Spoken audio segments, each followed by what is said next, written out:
నమస్కారం welcome to మా Telangana TV. Sangareddy జిల్లా పటాన్చేరు నియోజకవర్గంలో మొత్తం 29 పరీక్షా కేంద్రాలు 6835 మంది హాజరు కానున్న విద్యార్థులు ఉదయం 9:30 ప్రారంభమయ్యే పరీక్షలకు అరగంట ముందే లోపలికి అనుమతి. ప్రభుత్వ నిర్ణయంతో పరీక్షా కేంద్రాలకు అనుమతికి 5 నిమిషాల అదనపు సమయం. పరీక్ష రాసే విద్యార్థులకు ఎలాంటి అసౌకర్యాలు కలగకుండా పరీక్షా కేంద్రాల వద్ద అన్ని రకాల వసతులు ఏర్పాటు చేసిన అధికారులు పరీక్షా కేంద్రాల వద్ద ఎలాంటి అవాంఛనీయ సంఘటనలు జరగకుండా 144 సెక్షన్ తో పోలీసులు గట్టి బందోబస్తు ఏర్పాటు చేశారు.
చిలక కొట్టిన జామ పండు భలే తీయగా ఉంటుందని అంటారు. అంతేకాదు ఇప్పుడు చిలుక తాగిన కళ్ళు కూడా ఇంకా మధురంగా ఉంటుందని చెబుతున్నారు కళ్ళు ప్రియులు. సీజనల్ గా దొరుకుతుంది కాబట్టి దాన్ని తాగేందుకు ఎగబడుతున్నారు. వేసవి తాపం నుండి తెల్లకళ్ళు సేవిస్తూ అందరినీ కనువిందు చేస్తున్న రామ చిలుకలపై మా తెలంగాణ టీవీ స్పెషల్ స్టోరీ. తాటి కళ్ళు తాగేందుకు మనుషులే కాదు రామ చిలుకలు కూడా ఎగబడుతున్నాయి. మంచిర్యాల జిల్లా చెన్నూరు తాటివనంలో రామ చిలుక తాగిన కళ్ళు తాగేందుకు మద్యం ప్రియులు క్యూ కడుతున్నారు. చిలుక కొట్టిన ఏ పండైనా తీయగా ఉంటుందని ఆ పండును తినేందుకు చాలా మంది ఇష్టపడతారు. అలానే ఇక్కడ చిలుక తాగిన తాటి కళ్ళను తాగేందుకు కూడా కళ్ళు ప్రియులు ఆసక్తి చూపుతున్నారు. రామ చిలుక తాటి చెట్టు గెల నుంచి వచ్చే కళ్ళను టేస్ట్ చేయడంతో ఆ కళ్ళు అమృతం లాగా మారుతుందని, చాలా మధురంగా ఉంటుందని కళ్ళు ప్రియులు అంటున్నారు. అలాంటి రామ చిలుకలు ఎంగిలి చేసిన కళ్ళును తాగితే చాలా మంచిదని ఆ తాటి కళ్ళు తాగేందుకు ఇష్టపడుతున్నారు. గీతా కార్మికులను సైతం రామ చిలుకలు ఎంగిలి చేసిన కళ్ళు ఉందా అని అడిగి మరీ తాగుతున్నారు. ఈ రామ చిలుకలు తాగిన కళ్ళుకు భలే డిమాండ్ ఏర్పడింది. డిమాండ్ బట్టి రేటు కూడా కాస్త ఎక్కువే. అంతేకాదు ఈ కళ్ళు ఏడాదిలో 2 నెలల పాటే దొరుకుతుందట.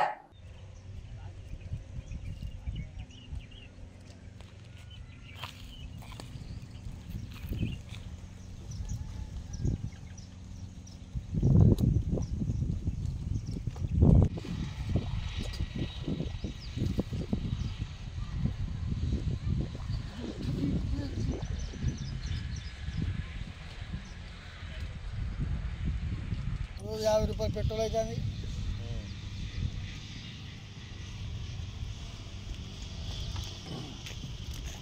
సచిన్ ఉన్నాడు, సకల మంది చూడాలి.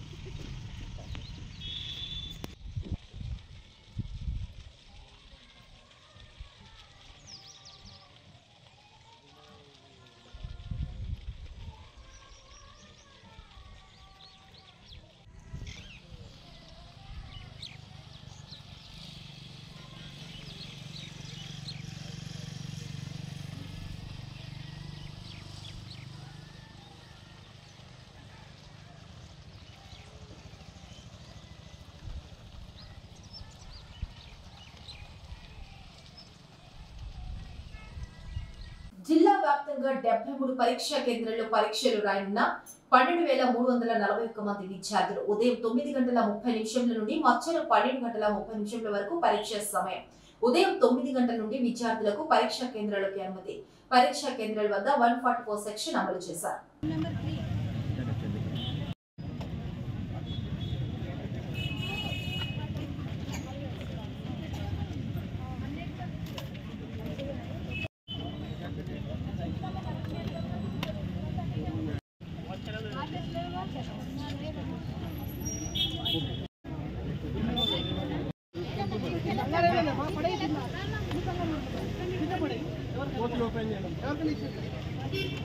కొంతమంది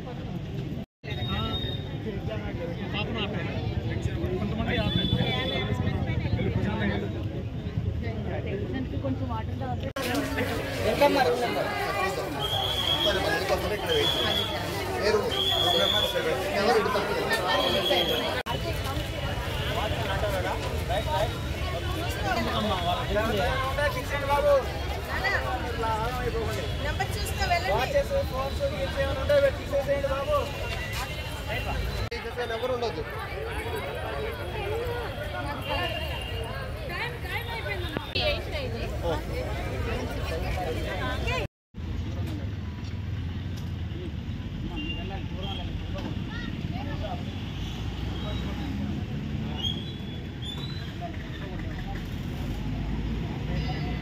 లోక్సభ ఎన్నికలను పగడ్బందీగా నిర్వహించేందుకు ప్రతి ఒక్కరూ కృషి చేయాలని మంచిర్యాల జిల్లా కలెక్టర్ బాదవ సంతోష్ అన్నారు. లోక్సభ ఎన్నికల కార్యాచరణ నిర్వహణపై మంచిర్యాల సమీకృత జిల్లా కార్యాలయ సముదాయంలో జిల్లా పాలనాధికారి B Santosh, Ramagundam police commissioner Srinivas తో కలిసి సంబంధిత అధికారులతో సమీక్ష సమావేశాలు నిర్వహించారు. ఈ సందర్భంగా ఎన్నికల నియామావళి కట్టుదిట్టమైన చర్యలు చేపడుతున్నట్లు, ఎన్నికల ముందు నిర్వహించే కార్యాచరణ అధికారులు పూర్తి పారదర్శకంగా నిర్వహించేలా ఏర్పాటు చేస్తున్నట్లు జిల్లా పాలనాధికారి బి సంతోష్ తెలిపారు. పోలీస్, రెవెన్యూ శాఖ సంయుక్తంగా చెక్ పోస్టులను ఏర్పాటు చేస్తున్నట్లు తెలిపారు. ఫ్లయింగ్ స్క్వాడ్ సిబ్బందితో ఎప్పటికప్పుడు నిఘా నేత్రాల పర్యవేక్షణ ఉంటుందని కలెక్టర్ తెలిపారు. ప్రభుత్వ పథకాలకు సంబంధించిన పోస్టర్లు, రాజకీయ పార్టీల ప్రచారాల బోర్డులను, జెండాలను వెంటనే తొలగించాలని సంబంధిత అధికారులకు ఆదేశించినట్లు జిల్లా కలెక్టర్ తెలిపారు. ఈ కార్యక్రమంలో జిల్లా స్థాయి అధికారులు, ఎలక్షన్ సిబ్బంది పాల్గొన్నారు. మేల్ ఓటర్స్ తీసుకుంటే 3,21,000 రెనోవేషన్స్ ప్రకారము model polling stations, women polling stations, team polling stations కూడా మనం కంటిన్యూ చేయడం జరుగుతుంది.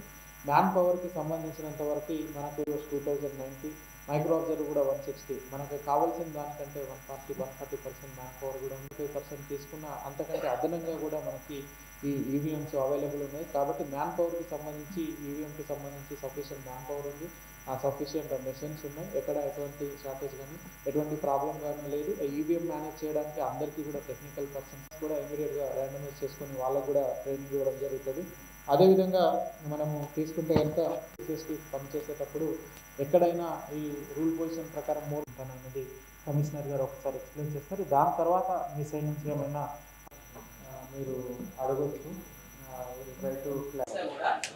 కోదాడ డివిజన్ పార్కులోని అనంతగిరి, కోదాడ, చిలకలూరు, మునగాల, నడిగూడెం మండలాల్లో నేటి నుంచి 10వ తరగతి పబ్లిక్ పరీక్షలకు అన్ని ఏర్పాట్లు పూర్తి చేసినట్లు విద్యాధికారి సలీం షరీఫ్ తెలిపారు. డివిజన్ పరిధిలో మొత్తం 17 పరీక్షా కేంద్రాల సెంటర్లు ఏర్పాటు చేయగా 3,285 మంది విద్యార్థులు హాజరు కానున్నట్లు తెలిపారు. ప్రభుత్వ పాఠశాల నుండి 1,715 మంది విద్యార్థులు హాజరు కానున్నట్లు, అలాగే ప్రైవేటు పాఠశాల విద్యార్థులు 1,570 మంది ఉన్నారు.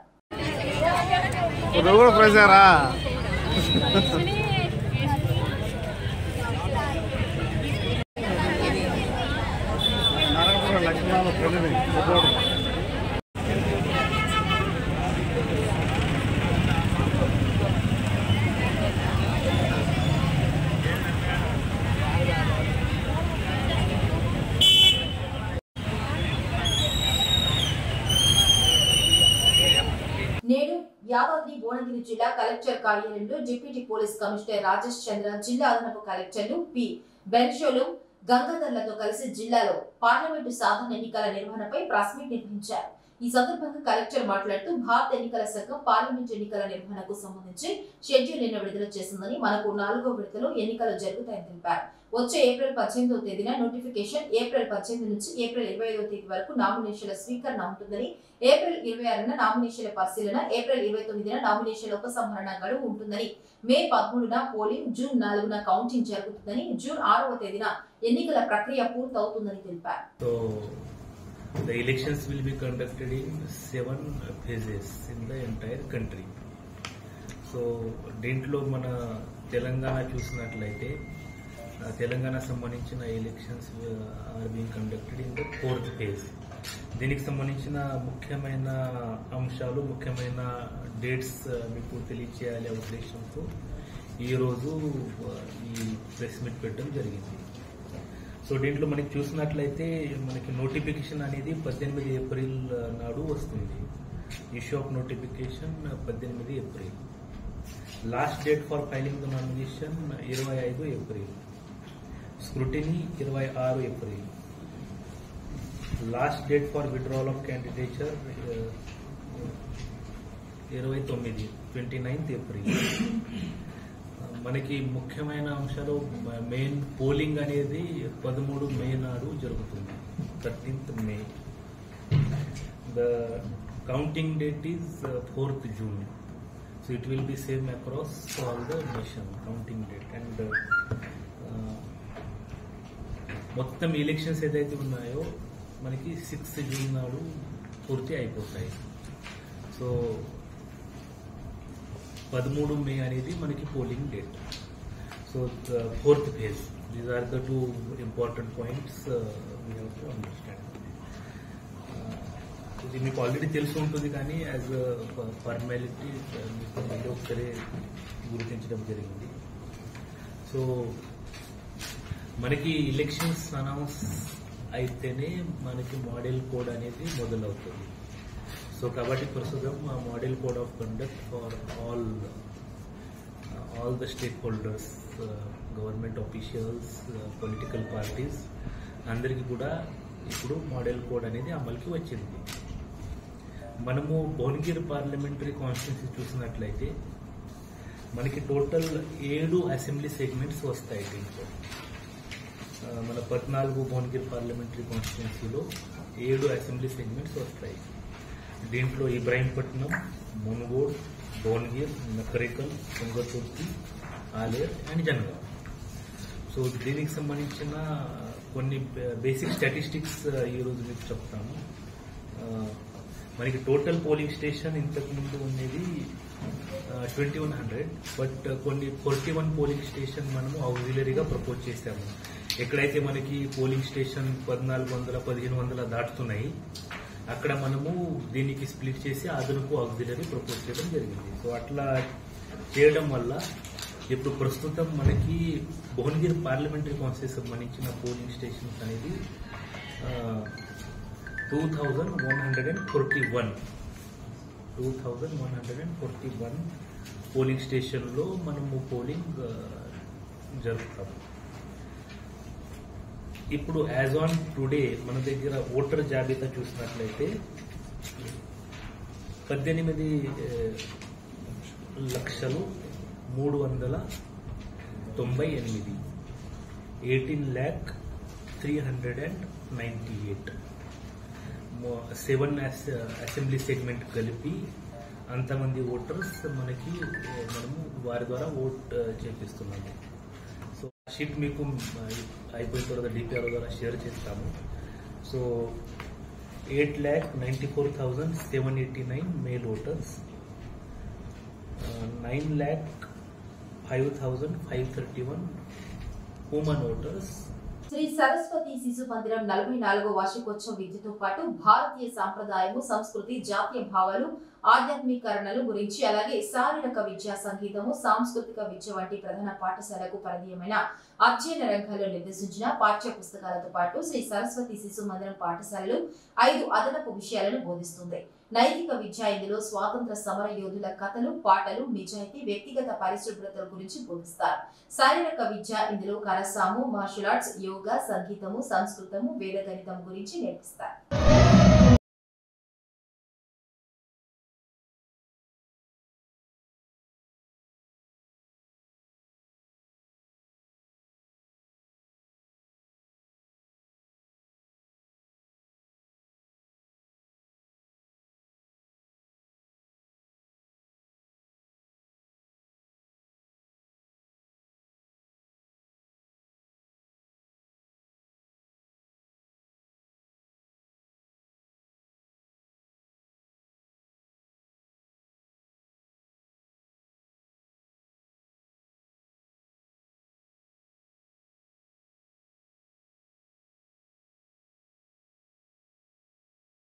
మందిరాలు అంటే మనం చెప్పుకోవచ్చు, మన అందరికి తెలుసు. కానీ ఇప్పుడు ప్రస్తుతం ఏమైపోతుందంటే శిశు మందిరాల్లో కూడా నాకు ఒక డౌట్, 4 years బ్యాక్ ఇక్కడ నుంచి ఒక అప్లికేషన్ వచ్చింది. ఏంటంటే సార్ ఇక్కడ కూడా ఇంగ్లీష్ స్కూల్ స్టార్ట్ చేస్తామని చెప్పడం కూడా జరిగింది. అంటే నాకు ఏంటంటే రాను ఏంటంటే ప్రతి ఒక్కరు కూడా ఆంగ్ల మాధ్యమానికి అలవాటుపడుతున్నారు. కాబట్టి ఇక్కడ కూడా విద్యార్థులందరూ కూడా ఇప్పుడు ఆంగ్ల మాధ్యమంలో చదువుగా భావిస్తున్నారు. ముఖ్యంగా 2 అంశాలు తల్లిదండ్రులు గమనించాల్సిన అంశం ఏంటంటే ఇక్కడ 7th క్లాస్ విద్యార్థులు ఉన్నారు. కానీ ఒక చిన్న అంశం ఏంటంటే మనం ప్రతిరోజు ఏం చేస్తుంటే కూడా విద్యార్థుల్లో ఫస్ట్ క్రమశిక్షణ నేర్పాల్సిన అవసరం ఉంటుంది. క్రమశిక్షణ అనేది వెరీ వెరీ ఇంపార్టెంట్. ఎవరికైతే క్రమశిక్షణ బాగుంటుందో వాళ్ళ జీవితంలో చాలా స్థానంలో ఉన్న స్థానంలో ఉంటారు. మరి క్రమశిక్షణ ఎక్కడి నుంచి వస్తుంది అంటే ఇంటి వద్ద నుంచి ప్రారంభించాలి. ఫస్ట్ మన ఇంటి ముందు పిల్లలు చాలా రకాల అల్లరి చేస్తున్నా మనం మందలించకుండా ఏమనకుండా ఎవరు మందలించిన వాళ్ళని బెదిరిస్తుంది. మొదటి నుంచే క్రమశిక్షణ అవసరం. రెండవది, చాలా మంది మేము విజిట్కి వెళ్తే కాంప్లైంట్స్ వస్తుంటే ఏంటంటే సార్ పిల్లలకు లేవగానే పుట్టి నుంచి పెరిగే వరకు ఏం చేస్తామంటే వాళ్ళు నడిచి పాఠశాలకు వెళ్ళేదాకా మనకి ప్రతిరోజు ఉదయం లేపడం లేపుతాము, తర్వాత బ్రష్ చేసుకోవడం, లేవగానే బ్రష్ చేసుకోవాలి, బట్టలు స్నానం చేసుకోవాలి, బట్టలు వేయాలి, టిఫిన్ చేయాలి, బ్యాగ్ తీసుకోవాలి, పాఠశాలకు వెళ్తాలి. ఇది ఒక అలవాటుగా మారుస్తాం మనకి, అవునా కదా? ఇది అలవాటు అంటాం దాన్ని. కానీ ఇప్పుడు పిల్లలకి ఏమైందంటే టీచర్స్ పరీక్షలు రావడానే రేపు పరీక్ష అంటే వాళ్ళు చెప్తే వాళ్ళకి ఒక సమయం అంటే ఎప్పుడు అవకాశం ఇస్తారు. రేపు పరీక్ష కదా సరే చూద్దాంలే, తర్వాత నెక్స్ట్ ఎస్ఎస్సీ ఎగ్జామ్ 18 కదా సరే చూద్దాంలే. అంటే ప్రతి పరీక్షకు వాళ్ళు ఎగ్జామ్ అని చెప్తే తప్ప విద్యార్థులు పరీక్ష వైపు చూడడం లేదు. కారణం ఏంటంటే మనం అందరం మీరు కానీ మేము కానీ ఏం చేయాలంటే వాడిని మనకి అలవాటుగా విద్యను అలవాటుగా మార్చాలి తప్ప ఇది అవకాశంగా మార్చున్నాం. అంటే ఏదైతే విద్యార్థి జీవితంలో తను ఎదగడానికి ముఖ్యమైన అంశం విద్య. ఏం మాట్లాడో నాకు తెలియదు, నేను ఇక్కడ ఏం మాట్లాడో నాకు అర్థం కావట్లేదు, ఎవరేమి మాట్లాడారనే ఆలోచన లేదు. ఎందుకంటే ఈ యొక్క సీక్వెన్స్ దెబ్బతింటారు కాబట్టి మనకు అర్థం కాదు, మాట్లాడే పద్ధతి ఉండదు. అదేవిధంగా సినిమాకి వెళ్తే ఒక సినిమా మిస్సింగ్ వెళ్ళిన తర్వాత చేస్తుంటాం, ఇంతకుముందు ఏమైంది అని తెలుసు కదా. లోక్సభ ఎన్నికలకు సంబంధించిన షెడ్యూల్ విడుదలైన సందర్భంగా జనగామ జిల్లా కలెక్టర్ కార్యాలయంలో మీడియాతో మాట్లాడుతూ అనుమతి లేకుండా ఎలాంటి కార్యక్రమాలు నిర్వహించకూడదని, పబ్లిక్ ప్రాపర్టీల మీద ఉన్న ప్రచారాలకు సంబంధించినవి తొలగించాలని, జనగామ పరిధిలో 3 నియోజకవర్గాలకు సంబంధించి రిటర్నింగ్ అధికారులను, ఎన్నికల విధి నిర్వహణ అధికారులను ఏర్పాటు చేయడం జరిగింది. ఈ రోజు నుండి ఎన్నికల కోడ్ అమలులోకి వస్తుంది. అందరూ కూడా ఎన్నికల నియమావళి అనుసరించి నడుచుకోవాలని తెలిపారు. గన్పూర్కి RDO Ghanpur additional assistant returning ఆఫీసర్గా ఉన్నారు. సో మీకు ఏ పర్మిషన్ కావాలన్నా కానీ అసిస్టెంట్ రిటర్నింగ్ ఆఫీసర్ ద్వారా Suvidha app government of election commission of India ద్వారా సువిధా యాప్ ఉంది. అందులో మీరు పర్మిషన్స్ కోసము దరఖాస్తు చేసుకోవచ్చు. అలాగే కలెక్టర్ కార్యాలయంలో కూడా ఈరోజు నుంచి 24/7 communication control room, 1950 toll free number, MCMC team, social media team అందుబాటులో ఉంటాయి. సో పటిష్టంగా వాటిని కూడా అమలు చేయడానికి ప్రక్రియ ప్రారంభించడం జరుగుతుంది. తక్షణమే జిల్లాలోని 3 నియోజకవర్గాలు పాలకుర్తి, జనగాం మరియు గన్పూర్ 3 నియోజకవర్గాల్లో మోడల్ కోడ్ ఆఫ్ కండక్ట్ అమల్లోకి వస్తుంది. కాబట్టి వాటికి surveillance teams, flying squad, static surveillance team, video surveillance team, video weaving team మరియు ఎక్స్పెండిచర్ అబ్జర్వింగ్ టీమ్స్ కూడా ఉంటారు. సో వీరు ఆ నియోజకవర్గాల్లో జరిగే ఎనీ ఇన్సిడెంట్ కానీ ఏమైనా సరే ఇవన్నీ కూడా ఫ్లయింగ్ స్క్వాడ్స్ అనేవి స్టేషన్ అయి ఉంటాయి కాబట్టి అన్నీ కూడా మానిటరింగ్ చేయడం జరుగుతుంది. అదేవిధంగా ఎన్నికల షెడ్యూల్ ప్రకారం date of issue of gazette notification ఈరోజు announcement of press notification 16 March 2024. Issue of notification, so Warangal constituency కింద రెండు నియోజకవర్గాలు ఉన్నాయి, ఒకటి గన్పూర్ ఇంకొకటి పాలకుర్తి, మరియు యాదాద్రి భువనగిరి కింద జనగాం కాన్స్టిట్యున్సీ ఉంది కాబట్టి so issue of notification 18th April 2024. Last date for filing nomination 25th April 2024. Scrutiny of nomination పరిశీలన 26th April 2024. శ్రీ నాభి శిలా ప్రతిష్ఠ మహోత్సవం ఏప్రిల్ 12, 13, 14న మత్స్యపొల్లరంలో జరుగుతాయని గ్రామ అభివృద్ధి కమిటీ తెలియపరిచారు. బోర్డు రాయ్ ప్రతిష్ఠ ఏర్పాటుకు శంకుస్థాపన పనులు చేశారు. కమిటీ సభ్యులు బొబ్బిలి సురేందర్ రెడ్డి, సర్వేష్ యాదవ్, శ్రీనివాస్ గౌడ్, వినోద్, దేవేందర్, వెంకటేష్, జ్ఞానేశ్వర్, రాజారాం, సీను మొదలైన వారు పాల్గొన్నారు.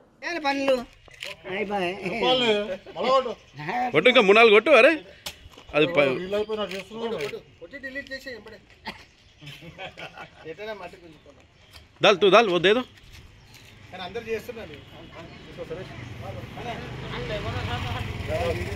చిన్న వాటు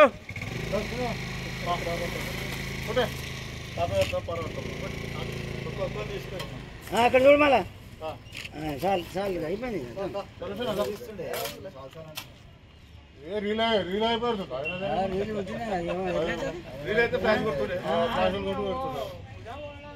పనులు కొట్టు ఇంకా 3-4 కొట్టు. అరే అది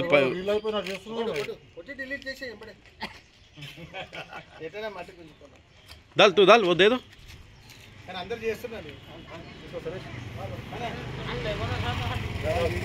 చిన్న వాటు